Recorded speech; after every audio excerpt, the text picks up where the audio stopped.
Hey guys, it's Tara Land with 5 Acres Honey Farm. I'm going to show you today a little bit about my worm compost bin and making worm tea. And I have, the chickens really want to come out and play, so they will come out shortly.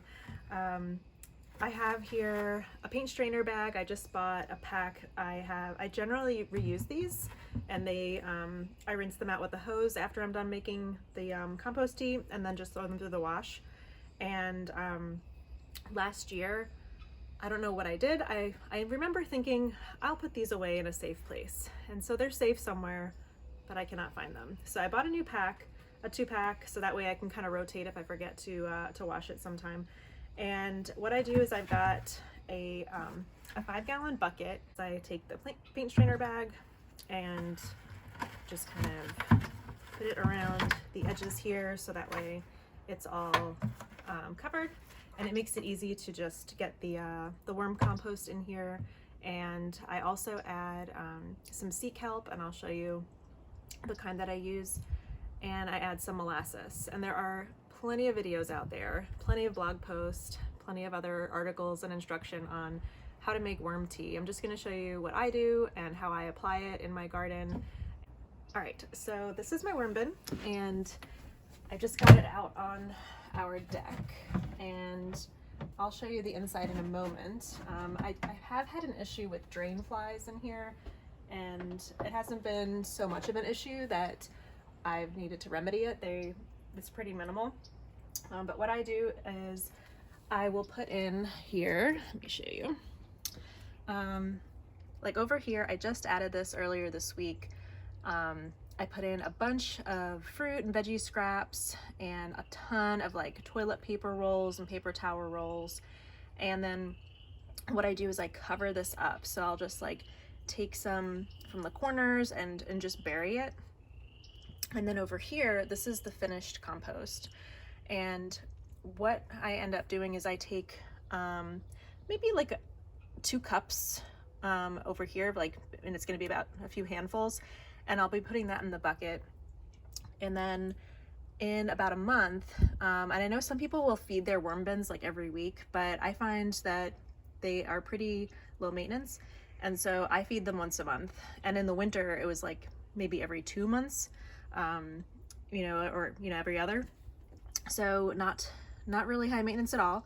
And what I'll do then is that I'll put the pile of scraps on this side, and then I will, kind of bury it in there. And then by the time a month passes, what was this will look like that because they are very efficient and very hungry.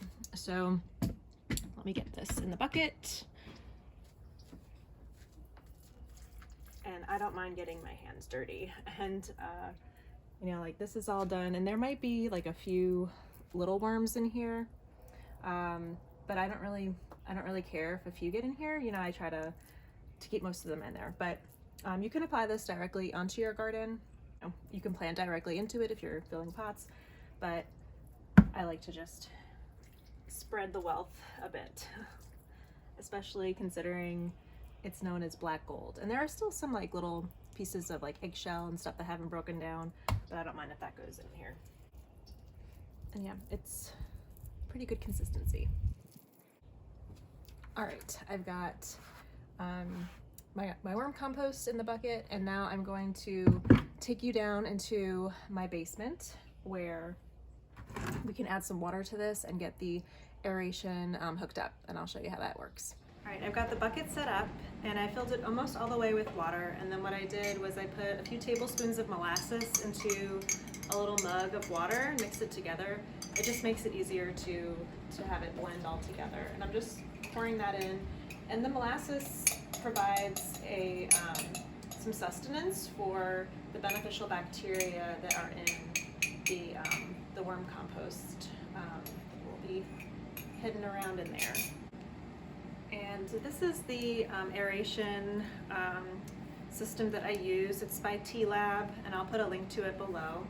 And I have kind of a little contraption that I put together. I've reused a window blind holder that isn't used anymore, so I guess repurposed it, and I'm able to kind of hook this on because the power of the air, when it pumps through, kind of like pushes the pump, pushes this kind of tube out of the water. So it's kind of like how I've arranged it over time.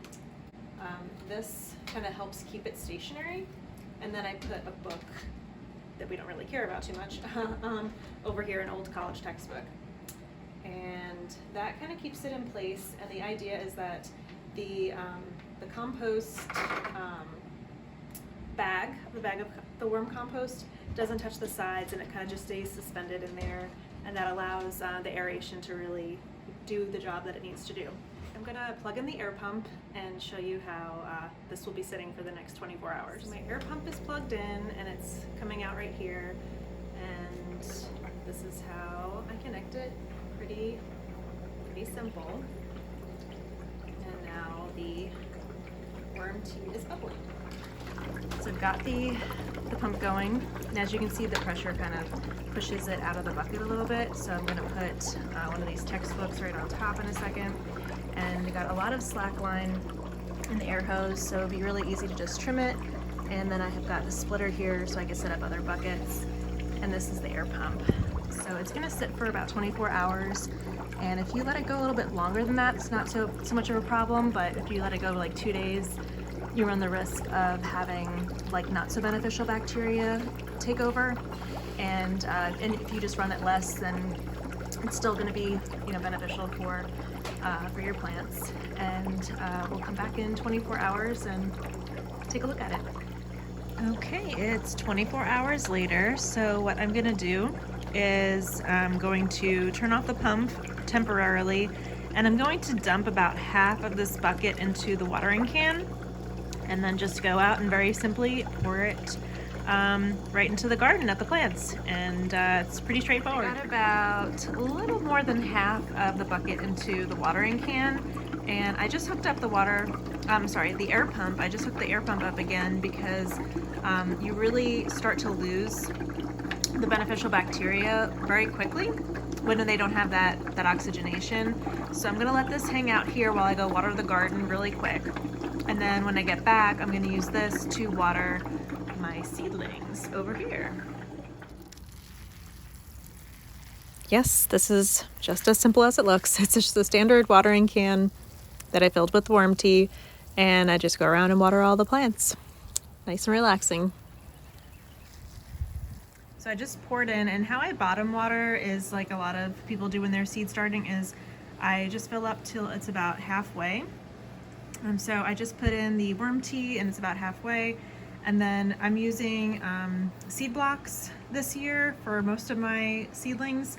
So then this tray on top has like a mesh bottom. So after this sits for about a half an hour, I'm gonna pull out the tomato seedlings, and whatever's left in the bottom tray, I'm gonna pour in my container gardens on the deck. So that way there's, you know, extra use out of that worm tea.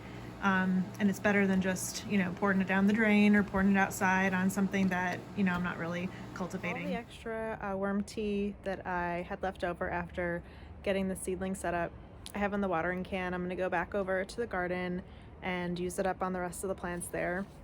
And then all the worm compost that's left over, I'm still deciding. I think I'm gonna put this out in the garden too, in the area where I did the soil testing, and the nutrients, mainly the nitrogen, is pretty much nothing. I'm just gonna layer this in that area, and I kind of rotate around like with each batch of worm tea where I put it. I'll put it in some of the containers sometimes, put it in the garden. Sometimes I put it around specific plants that look like they need a little extra help.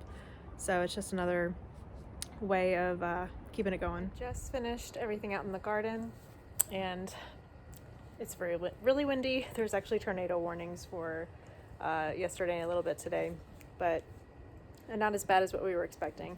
And what I did was I just gave a good rinse with the hose with the paint strainer bag that I used, and now I'm going to throw that in the wash. And all I do for the bucket and the T-Lab aeration tube, I wash it just with some vinegar and make sure that there's no visual debris.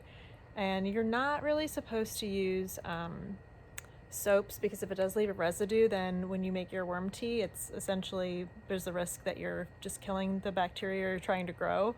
And with the vinegar, I just make sure I rinse it several times, and there is the risk with using vinegar that you're shortening the life of the plastic, but I don't think it would be shortened enough that I wouldn't be able to use it during my lifetime, and it seems to be working great. I've been using it for 2 years now. One thing that I did not get to show you is that out in the garden, what I did with the compost that was left over is I try to look for spaces kind of in between plants, and I like dig down like an inch or two, and then I just put a little scoop, a few tablespoons probably if you're really curious. I don't accurately measure anything, and I put that into the soil, and then I just cover it back up. And so that way it goes into the ground, so if there is any bacteria still alive, then they can go do some good things out there. And the other thing it does is that because I'm putting it in the ground and covering it with some soil, then the sunlight's not hitting it and killing that bacteria. So it had just rained here yesterday and a little bit this morning, so the ground had pretty good saturation. It wasn't like overly saturated, but it also allows for really good filtration with having the worm tea get to where you really want it to go, and to have a good environment where there is the water there to help any of the beneficial microbes in the worm tea just kind of do what they need to do a little bit longer than if the ground had been dry. Plus, if the ground had been dry and it hadn't rained in a while, or if I hadn't watered the garden, then you run the potential of having your worm tea just act as runoff and just kind of pool in different places rather than get into the ground where you want it to be. Curious, of course, as always, if you guys make your own worm tea, have your worm bin, if you're planning on getting it, what questions you have. If you are new to following, I post new videos every Friday, Sunday, and Monday about natural beekeeping, no-till gardening, and everything related to all that fun stuff. Let me know what you think.